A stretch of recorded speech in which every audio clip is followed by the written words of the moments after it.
Good morning, ladies and gentlemen, and welcome to our February 13th program in our spring webinar series for the Solar Car Challenge.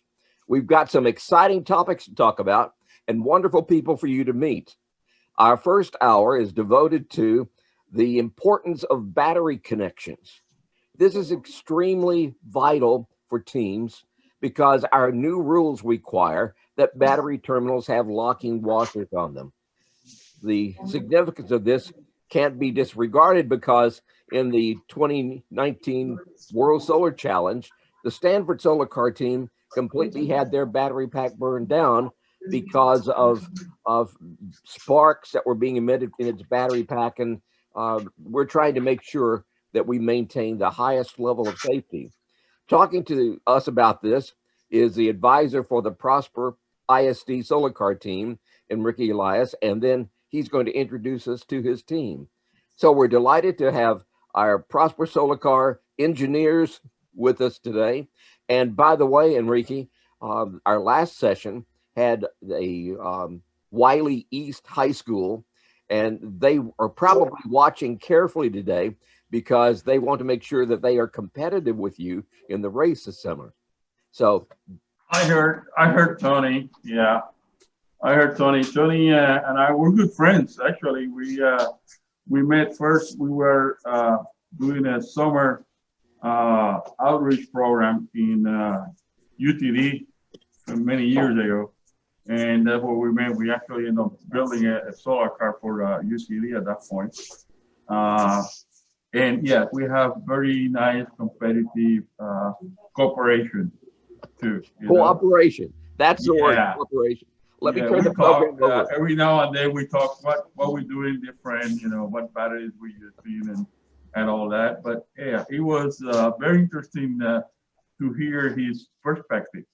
That was the first time that he's like, oh, that's different way that I have seen it. I didn't view it that way, But yeah, he has a very candid way of saying things too. Looking forward for being here, and thank you for your team being here, and we appreciate it. And I look forward to hearing what you have to say. So I'm turning the program over to you right now. Prosper Solar Car. Looks Welcome to the Rock. Why is the Rock? Because now we're at Rock Hill High School. That's what we call it, and everything's the Rock here. We actually have the Rock, a little cutout face full size that we pass around too, So that's very interesting. Let's talk about the importance of battery connection in the solar car battery box, okay? And like Dr. Mark was talking about, you see, this is the World Solar Car Challenge, okay?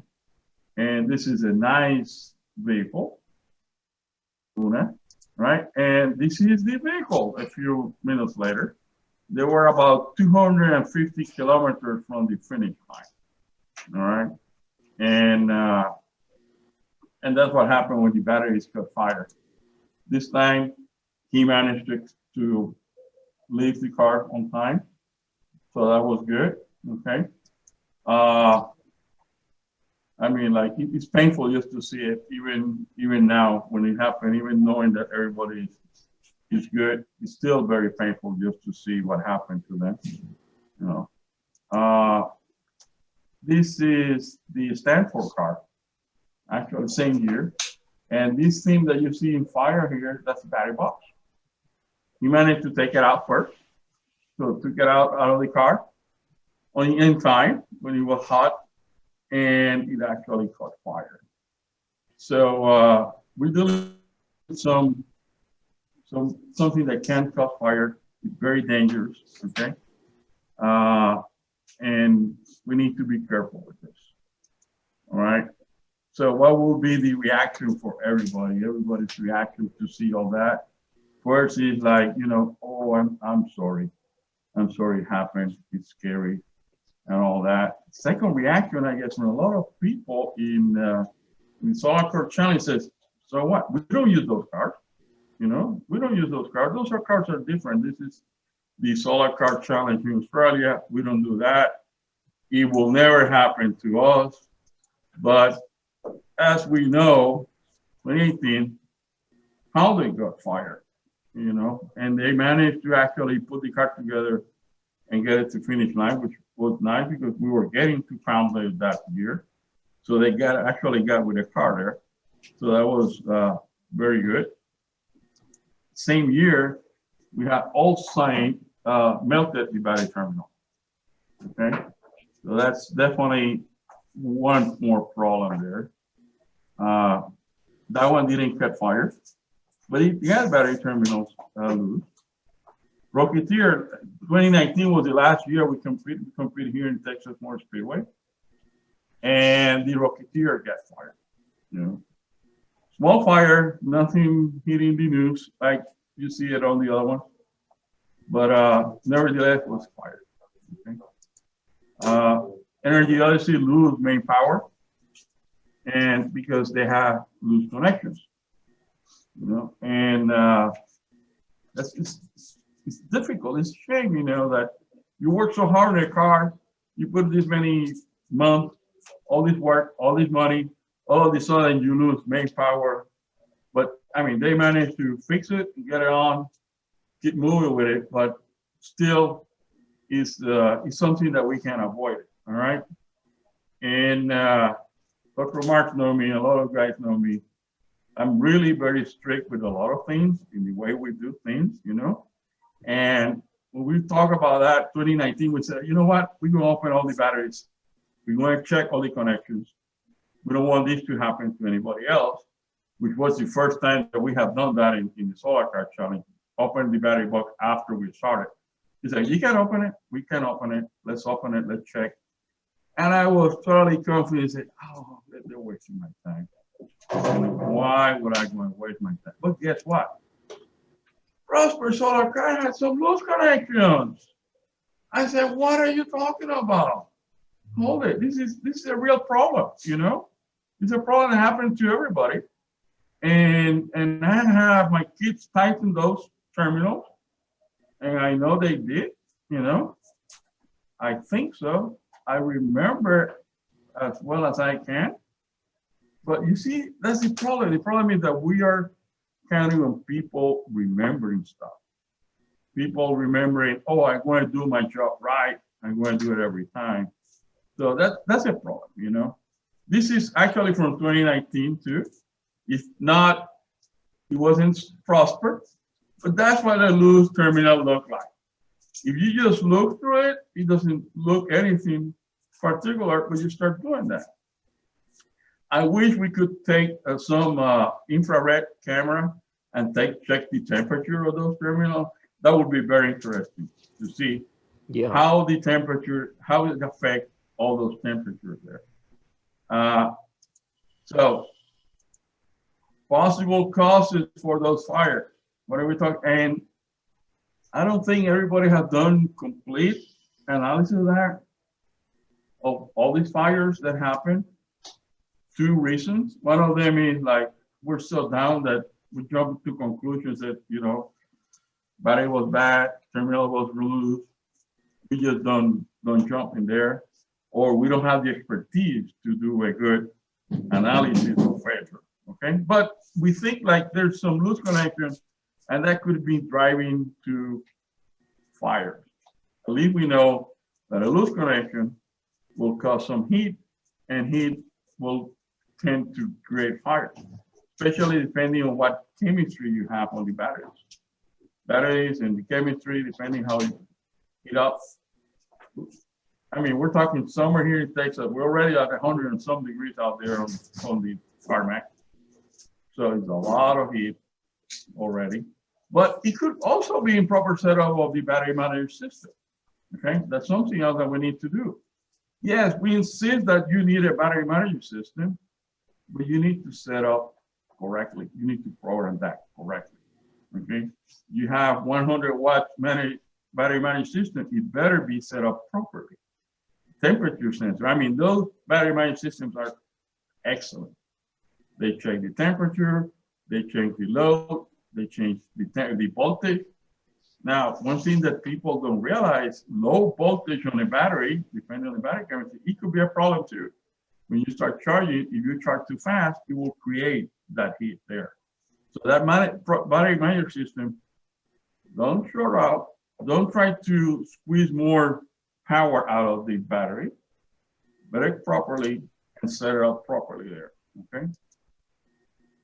Let's talk about torque. It's one thing, like Dr. Mark was saying, one of the requirements now, you need to have some locking mechanisms there. Just putting nuts and bolts and tie that, not enough, okay? But if you want to do that anyway, let's do the torque, the proper torque on this. And this is the batteries that we use on advanced solar car, advanced classic. We use the Optimus, and they give you, everybody give you some parameters. I know some people are skeptical in putting that much torque because they're thinking, oh, these terminals are lead. I don't want to put a lot of torque. It's going to be bad, but think of the consequence, how bad it is when you don't do it, right? And you don't have to guess. You don't have to say, okay, tie it as strong as you can, don't break it. Hold it. You know, what kind of engineering term is this one? You know, tie it hard, don't break it, but make sure it doesn't get loose. God bless you. You know, there's no way you can do that. So let's get a torque wrench proper and do the torque on this terminal. Now, again, like I said, oh, I think we did tie that. I remember it. You know, how are we going to do this? So we need locking hardware. I know some people talk about putting in locking nuts. I don't like locking nuts. Why? Because it can be loose and the nut's still there, and you think like you can touch it, and you can't. Even when you put a wrench, you feel like it's a little bit hard. That doesn't mean that it's tight. That doesn't mean that it's torque. It just means that the nut is not going to fall off. That's what the locking nut will do. All right. Now, if you do simple spring washer, okay, just a lock washer, a lot better. You can put there. You can still put the proper torque. Always the proper torque, and you put that there. It keeps that in place. Another one, that Belleville washer. Belleville washer has a cone, and if you check it out, depending on the diameter, it tells you how much torque it will be. Okay, it will tell you the spring load that it will have. It's like a spring loaded. You can put them in parallel. You can put it in series, and it will add more torque, or you can see it visually when they kind of sandwich, and they're open or not. Okay. But it will give you a proper torque there, okay? These are good. Again, you need to check to see, make sure that still meet the torque requirement that you have, because if they're more, then you might over torque the bolt. Never good either, okay? Do the proper torque. Enrique? There's the Norlock washer. Okay? Sorry, quick question. Yes. What do you mean by you can put these washers in series or in parallel? Okay, let me go back here. You see the cone? If you put it in parallel, that means you put one on top of the other one with the same shape, okay? And that will be a little harder to crush, okay? So they have the same shape there, and it will be different. If you put it in series, it's like put one and upside down, and the cone expand like a little UFO, the old UFO there. And when they squeeze, you can see it, they squeezing, and there's a different torque too. So there are different ways of torquing these and adding one and another one and how the torque changes, okay? And how much pressure you're going to have on that bolt, okay? So you need to make sure that I'm putting the correct one, and it's not just for show. You can put one and says, I squeeze it. Oh yeah, it's tightened, but it might not be the proper torque. So again, we need to go back to number, you know? So that's what that means. That clarify that one? Yes, thank you. Okay. So the other one, this one, the lock washer, the Norlock, actually they have a little step here. And in order to turn, to loosen out, it's equal to 1 length of the thread, okay? So it actually has to stretch the bolt a little bit in order to get it undone. Doesn't mean that you cannot undo it, okay? It's not permanent. And this one also have a little bell view, so it actually a little taper as well. But then again, one of the things that I saw on the batteries, when you go on the battery, you also all of a sudden very small bolts. And those are very difficult with the washer to really have the proper torque. So you still have to, better yet, put the torque wrench there, make sure that it tightens, okay? At least we avoid one. The BMS, need to make sure that you have the proper parameters on that BMS. And then again, you need to connect them properly too. Usually you solder those to the terminals when you're using the BMS, rather than put a little mechanical tightening, because it can get loose. So you want to make sure that that is connected properly. All right, BMS is battery management system. All right, questions there? We good? So what are the takeaways here? Again, we're only talking about the connections. I think that's what we were. So takeaways is identify the torque requirement. Very important. Have somebody identify that. Write it down. Make a checklist. Somewhere in the process, you need to have a checklist and say, okay, let's check that. Okay. Use indicators. How do you use this indicator? This is a nice little indicator that you actually put in the bolt. Okay, here. And once you put it, it kind of put it like a little paste and it's solidified. So in order to undo it, it breaks. Okay. And if you see on this other one here, I have the little, you see here, you got this, it was all one line at one point. It got loosened up, then the line break away. So that's a good indication. But if you just close the battery box and never look at it, it doesn't do you any good. So you still have to have a checklist, go there and see that, hey, I checked the battery box, all my indicators are good, I'm good to go, okay? If you break the indicator, that's why they have so different colors too. You can put a different color if you want to, because you double check that or something like that, okay? Then again, this is all on batteries and battery connection. One thing that I didn't talk in this presentation, because to me it's part of the electrical side, not the hardened part, is the wire size, okay?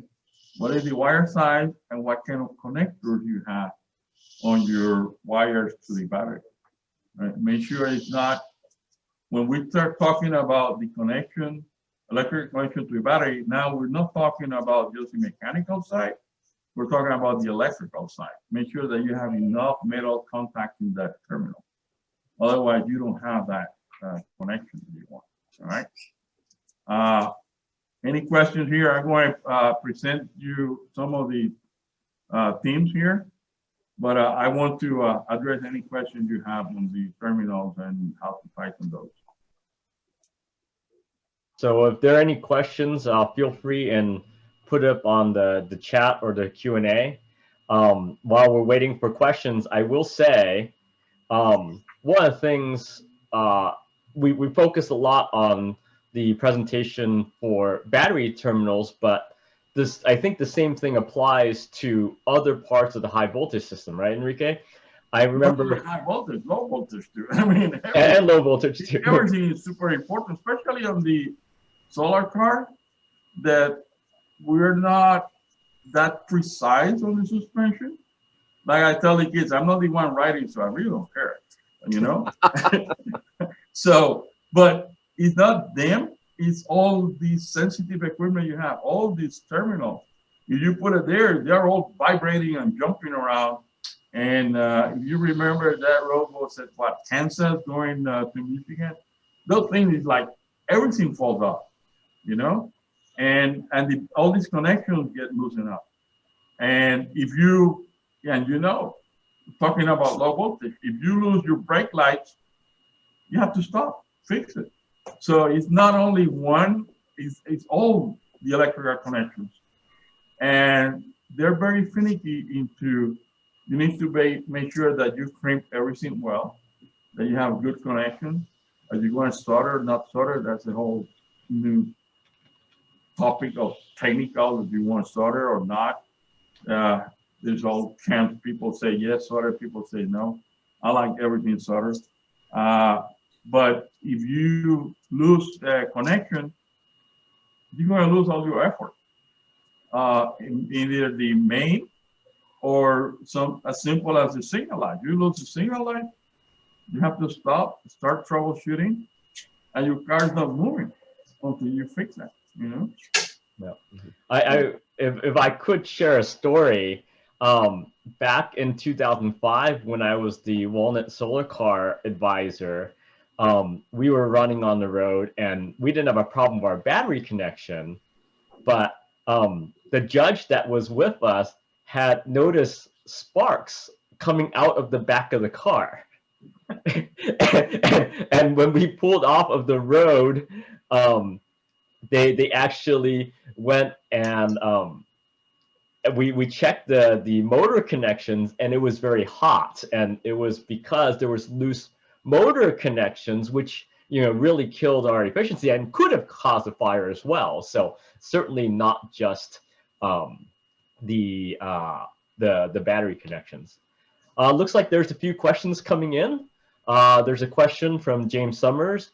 The torque specs look awfully loose to me. 50 inch-pounds is not much torque. That's pinky tight. And then how about star washers? So can you address that, Enrique? Yes, I hear you about the torque. And there's two things here. One thing is the torque pressure that they put is good enough for the bolt, but you need to secure all the wire, okay? Because the problem we have is with the wire and the weight on the wire, then they loosen up everything, okay? And that's something that we see a lot even with the robotic side of it. Because when we start moving the robot, all the wires have momentum and they move back and forward and they loosen up. So the torque that we're talking about is just for the connection. It's not going to try to hold all the wires. I agree with you. If you have the wire weight on that terminal, then your torque is not going to be enough. You need to make sure that that wire is shaped in the correct way and it's not putting more strain on the connection in one way or the other. Then your torque is not correct. And it's kind of depending on the terminal. Again, some of these terminals are lead, so you cannot put a whole lot of connection there. But the main thing is the wire weight. How is it that you're going to route it so it doesn't affect your connection? And the star washers work, but it has to be the idea of the star washer is that it doesn't back up a little bit, okay? But it's like, to me, it's almost like the nut there. But the star washer will work. And some of like the Norlock actually work with that as well. So the star washer is trying to hold on the bolt, and then the spring hold it so you got more friction into not trying to loosen it up. But the star washer will add friction to it, not so much on a matter of how much torque you put in or not, but it's just the friction that you have in there, so that it doesn't really add anything to the torque. The spring washers have more of a pressure on the bolt than the star washer. Star washer is just something flat there. What else we have? Let me introduce you to some of the people here. Let me see if I can stop sharing the screen. Did I do that right? Probably not. And I'm going to go to this other video. Why don't you introduce yourself over here? Hello, I'm Eli Williams. I've been part of the team for 3 years now. This being my third. I'm also the captain for the Advanced Classic Division car. Really what I do for the team, alongside being a captain, kind of organize people, sign tasks and whatnot. And then I'm also doing some electrical work, some mechanical work, and then some of the welding. But yeah. Anyone there? Hi, my name is Thomas. I've been a part since 2018, so this will be my 4th year. I'm captain of the Esther, our cruise division car. I do mostly mechanical work, a little bit of electrical, and kind of managing stuff. Let me say that. So this year we're actually going to have 2 cars. All right, we're going to have the advanced plastic division, and we have made some changes to the car for the battery placement and also to meet the requirement of the roll bar, because now it cannot be welded. Our was welded, so we're replacing it with one that is continuous, so that it will make the new requirement for the roll. Which bring me back into, guys, make sure that you check the rule. The fact that the car was good last year doesn't mean that it will meet the requirements this year. So we actually had to dismantle the car to make sure that it will meet all the requirements. The other one is the cruiser division. We're making one, and it's going to be the 4-passenger car with different chemistry on the battery. We're looking for Life, which is the lithium iron phosphide batteries. It's a little bit safer than the lithium ion batteries. And we're looking a lot about the how we're going to manage the load, how we're going to manage the charge, how we're going to manage all the voltage and everything else, which is the important part here of how we do the battery. So we have. I'm Annabelle. This is my 1st year on the engineering team, and right now I'm learning how to do electrical stuff. Electrical. And we have another of our mentors here. I'm Steve Fisher. I'm helping teams with telemetry, communications data, and getting empirical data that we can depend on so we can make definite changes to the car's gearing, solar collection, MPPT, stuff like that.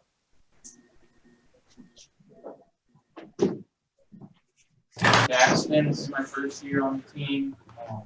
I just do what needs done. Some of those too, very important. I'm Will. I'm kind of like Jackson. I'm working on the 2-speed transmission. Hopefully it'll work. And kind of involved in the electrical, but not that much. I'm Gabriel. I basically do what needs to be done, like Jackson said, but I mostly do welding and travel. I've been on the team for 2 years now. Yeah. I'm Cale Fielding. I've been in solar car for 2 years now, and I work on a lot of the mechanical side. I work on the mechanical side of the car with these 2.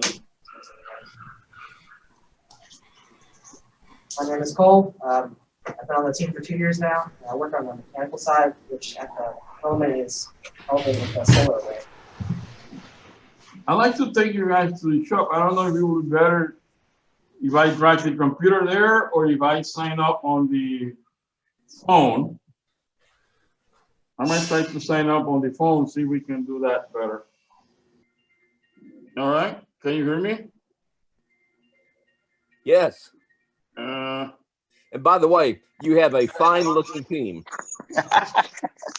Great, thank you. Let's see if I can invite you there and you can see a little bit of, so this is the room where all the computers are, okay? And they do all the work here. And here we have the shop, okay?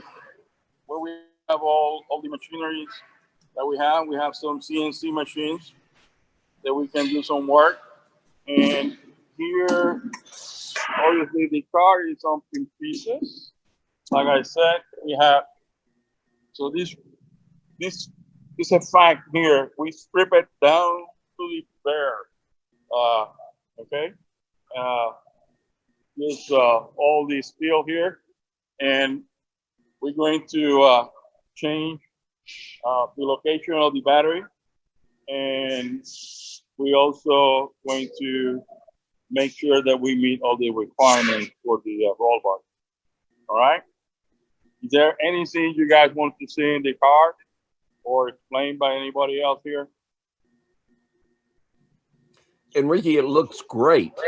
And I appreciate having a chance to look at your shop area. Sure. And same goes for anybody lives in the metro area. If they feel they need to come here and work on something, and we can definitely share some of the equipment here and knowledge. You're very kind. I wish you'd been there in 1990 when we were having to work in the hallway of our school. So outstanding to have a shop area to do this. Yes. Thank you for sharing such good things. Your program and presentation were great, and I'm sure it's going to be viewed many times before the race. Thank you. Thank you. All right. That's all I have for you guys, unless there are more questions. I think we're probably okay. Okay. Please give my best wishes to your team. All right. I will. All right. Back to you then. Thank you. Our next presentation is going to be given by Jarrett Dunn. He's going to be talking about how to best use relays in your electrical system. Now, the exciting part about this is in 2021, you're still able to use your regular system for cutoffs and as regularly prescribed. But in 2022, we're moving to a requirement to use relays in the driver compartment, because this removes some of the wires that carry such great amount of power in there. We're trying to make it safer. Jarrett's in Italy right now, working for our wonderful Navy, and I will pass this over to you, Jarrett. Thank you very much, Dr. Marks, as always. Anyway, as Dr. Marks said, we're going to be talking a few minutes about relays today. And I am Jarrett Dunn. I am one of the members of the board for the Solar Car Challenge, a mechanical engineer by trade and a naval officer by profession. So about 20 years of experience doing this, working with these at this point. Okay, so what is a relay? The first question that might come into people's minds who aren't familiar with using this. In addition to a relay, you might also hear the term contactor. They're really the same thing, but a relay is a very simple mechanical device for switching electricity. It really is just a switch, but there are two parts of it. On the left, you can see the green side is what we call the control side of a relay. On the right is the red lines are the power side. So what a relay does is allow you to use a low voltage, low current, we call it signal, to control a high power system. So on the left, we have a 12-volt system, and that allows us to turn on and off a 48-volt system.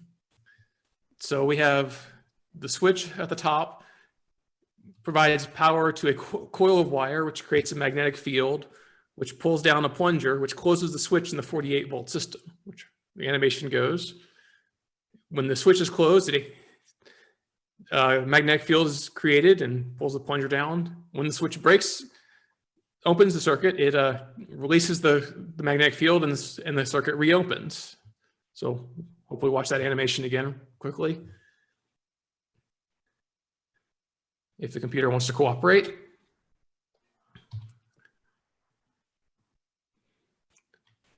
Which it doesn't seem to want to do today. Okay. So Dr. Marks kind of beat me to the punch on the why of relays. For 2021, we've traditionally required to have 4 switches to control your power. One for the main disconnect and one for the motor disconnect inside the driver compartment within the reach of the driver, and a motor and main disconnect on the outside of the car that someone outside the vehicle can actuate. 2021, we changed the rules to allow you to have a contactor or a relay to control these switches. But starting in 2022, it's a requirement to have a relay. If you've seen any of my other presentations, you'll know that I don't particularly like the answer because we tell you to as an answer. And because I'm one of the people who make rules, I also know that we don't make rules arbitrarily or just because we want to do things to make people's life difficult. We always have a good reason when we make rules. In particular for relays, they increase safety. Really, there's no reason to run high voltage wiring into the driver compartment. So having a relay allows you to just have a very small 12-volt switch that you can control the driver compartment, and all the high voltage can stay in the battery box and have shorter runs. This also increases your efficiency because you don't have a large run of heavy high gauge wire. It's also coming down to increased parts availability. There's really only one supplier that makes a disconnect switch for 48 volts and higher systems that teams use in solar cars. And it's the Albright company. And those switches are very expensive. I think they're currently running about $200 a switch. There are some Chinese knockoffs of those switches available, but they are not reliable and not safe. And I have seen them fail. So I would highly recommend not using those. So this gives you a lot of flexibility. There are many people that make relays that operate from any voltage you want, from 48 volts to 3000 volts. So it gives you a lot of flexibility, and they're also cheap. A good relay will cost you about 40 bucks, whereas the Albright switch, as I said, I think is running about $200 right now. So this really should decrease your costs. And then the control switches you can find anywhere. You're still required to have the big red buttons, but those can be found in many locations for $5 each. So this really should help with the budget and help decrease your costs. And if you already have those expensive switches because you've been using them for previous years, you can still use those as control switches. Those are not unusable now. It also increases design flexibility because you can put those switches anywhere you want. There's also no reason you only have to have 4. You could have 4, 6, 8, 12. There are all kinds of switches you could put. And you can, without having to run the high voltage wiring into the cab and dealing with the flexibility of high voltage wire and where you want connections, you have a lot more flexibility in where you actually put your switches, how you mount them, and things like that. So all in all, it's a very good change the rules that really should help teams out.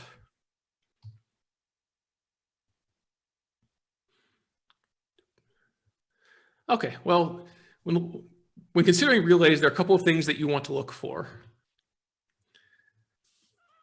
First, you want to look at the rated voltage. As I said, relays are available anywhere from 5 volts, actually really any voltage you want, from 1 volt to 1,000 volts. So you want a voltage that's rated for the voltage that you're using. If you're running a 72 or 120 volt system, a relay that's only rated for 48 volts is not going to work for you. The same thing is with the rated current. Whatever your fuse rating is, you want a relay that's able to support that amount of current. So if you don't have one that's at that current, you run the risk of melting the contacts and the relay failing prematurely. So rated voltage and current are very important. Another thing that you want is to look for continuous duty. Relays either come in intermittent duty, or continuous duty. The intermittent duty are for things like the starter in your car or a winch, are very popular automotive applications for them. They run for short periods of time for 5, 10, 20 seconds and then are off for minutes or hours. If they run continuously, they can overheat and melt or damage the contactor. So continuous duty relays are meant to be energized and run, well, as the name suggests, continuously. So you can run them for 12 hours a day of a solar car race or 24 hours a day, and they'll run just fine. Relays also come in normally open and normally closed. So a normally open relay means that you have to apply power for the circuit to be completed. A normally closed relay, the circuit is always complete unless you provide power and then it opens. For safety, we want relays that are normally open, so the default position is that the relay opens. That way, if there's a problem with your car, that it defaults to a safe position. You also want to look for a non-latching relay. Latching relays, once you engage them, they stay engaged until you provide power to unlatch them, which again is not good for safety. If something goes wrong, you want it to fail in a safe position. And then the last thing to look at is the control voltage. While relays are capable of switching all kinds of different voltage, the control side of the house, what was the green lines in the animation earlier, come in different voltages. Many of them in the smaller realm are 5-volt actuated, which will work in many cases for solar cars, but you want to make sure that you provide a 5 volts. For most solar cars, 12 volts are going to be the normal activating source, something we're all familiar with from working with cars probably. But also a lot of the relays that you might look at in the current and voltage range that we commonly see in solar cars are controlled by 24 volts, which is a military standard. So you just want to make sure that you are providing a control voltage which is similar to your car, which in most cases I think will be 12 volts. So it's something to look at. It was noted that we're looking for a DC rating, not AC rating on those relays. And thank you, William. Yes, that's another important point, that you are looking for DC rated. Common issues. Really, there are not too many issues that come into play with relays. Relays are a very simple circuit.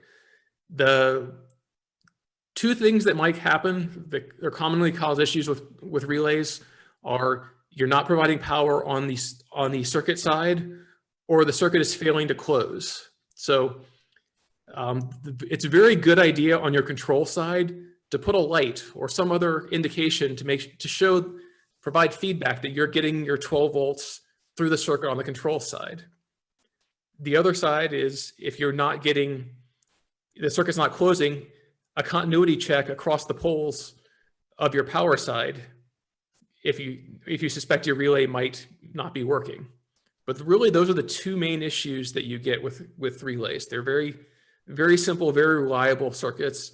You find them in pretty much everyone has like one of their starter for their car.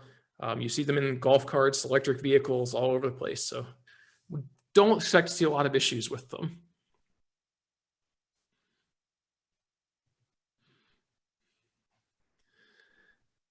And with that, that was a very quick presentation on relays. Are there any questions? I would like to reiterate that even with the relays, as you said, you still have to have the big red buttons. That way, people coming up to the car know where to turn off the system in the event of an emergency. So thank you for saying that, Jarrett. Good presentation. Yeah, so Jarrett, we talk about in our rules how you have to have the switches inside the driver compartment, the switches on the outside, push button ones. So does that mean that I have to have a relay for every single switch that we put in the system? No, as a matter of fact, you don't, which is another benefit of relays. So if we go back to our animation of the relay, you only need one relay in the system. Whereas this relay only demonstrates with one switch. You can have multiple switches. You could have one switch, you could put another switch here, you could put another switch here. So you could have 1, 2, 3, or 4 switches controlling each of your individual relays. All you need to do is provide a continuous signal through them. So if you have multiple switches, they all have to be closed. If any one of the switches opens, then the relay will open. So for the Solar Car Challenge, you'd still need 2 relays. You'll need one for your main disconnect and one for your motor disconnect. But each one of those relays can be controlled by as many switches as you feel necessary. So if you were, say, a cruiser class and you wanted to have, in addition to the driver, you wanted to have the passengers to be able to have a switch so that the driver could focus on getting out and the passenger could be responsible for hitting the disconnect switch when making an emergency egress, you could easily do that. If you want to disconnect on the right and left-hand side of the car, to make it that much easier for a passerby to disconnect, it would be easy. You would just add more switches to your control side.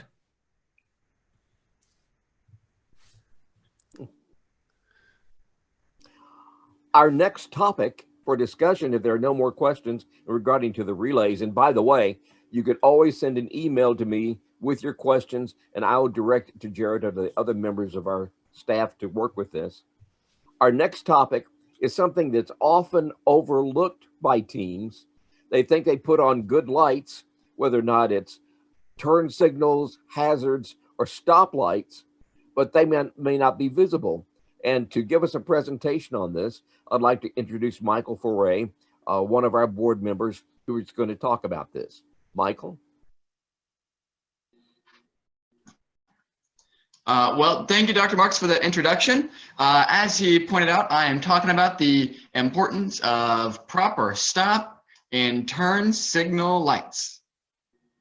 Okay, cool. So this is going to be interactive, guys. So get ready to chat, and I'm gonna check out the chat board in a second. So as the introduction indicates, we will be talking about two types of lights on your solar car: stop lights and turn lights. All right, for our first challenge, can anyone indicate which lights are on this solar car? All right. It's a slow Saturday morning for some of y'all. For some of you, it's a slow Saturday evening, maybe, Jared. So I'm gonna help you out with this one. We're looking at two turn signals right here. That's right. They're tiny. They are near the wheels on the front of the solar car, and they are bright. Now, unfortunately, I couldn't find a picture of this solar car with their turn signals on. We'll talk about that in a little bit. But let's look at the back side of this same car. Can anyone find the different lights that are on the back of this solar car? What lights are we looking at here?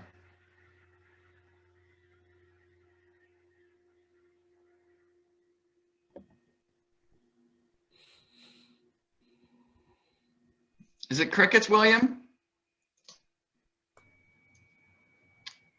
Yep. Guys, all right. Rule number one: when you're listening to a presentation from me, it's all interactive. Last time I gave an in-person presentation, I was throwing out swag to anybody that raised their hand. I can't do that right now because like the distance thing.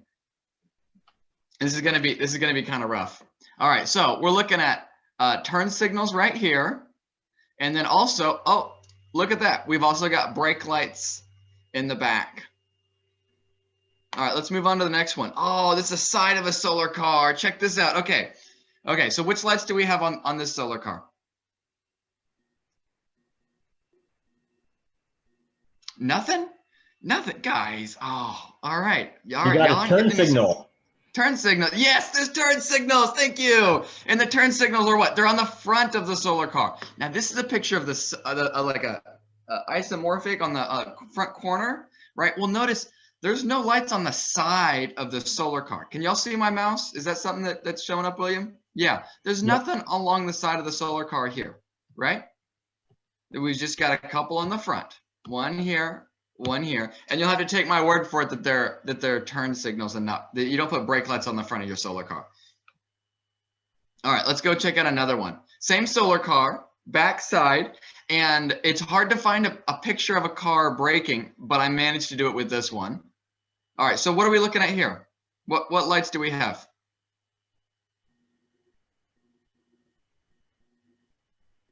Yeah, that's right. We've got some lights right up here.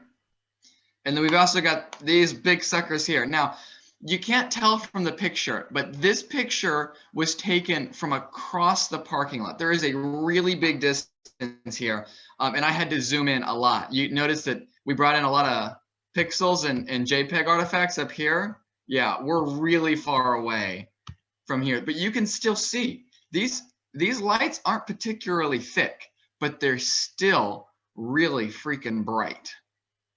That's good. We like that. Okay, here's a solar car. We've got a handful of lights, lots of activity going on with this solar car. What lights do we see on this one?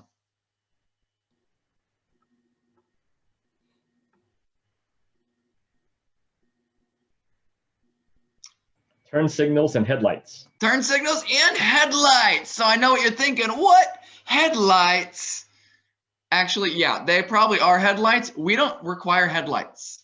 I don't know the full story behind why this solar car decided to put these lights on their solar car, but I'm guessing that their thought process went something along these lines.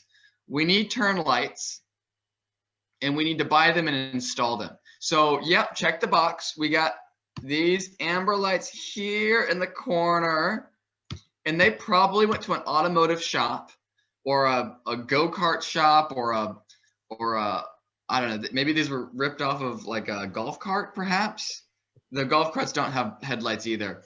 And they probably just bought a kit that had everything, and they just stuck it in, and they only connected the turn lights. Maybe they also connected the headlights, but I can't imagine what you'd be doing with headlights. It was noted, Michael, that it was. What was that, William? I was just relaying what's in the chat, but it was from a golf cart lighting harness. Oh, thank you for that contribution, as yet anonymous chatter. All right, here's another one of a solar car braking. This is in the middle of the brake test. I like this picture. You can see some artifacts getting kicked out by them slamming on the brake. And as yes, I touched off. Yep, we've got bright brake lights here. These are thicker lights, right? The entire unit is just a little bit bigger than the small LEDs that we were looking at earlier. Still plenty bright though.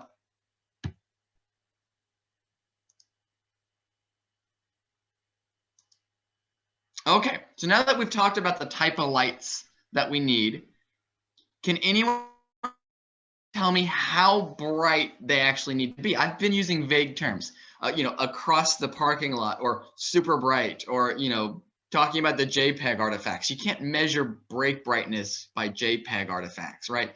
So can anyone guess how bright the lights need to be?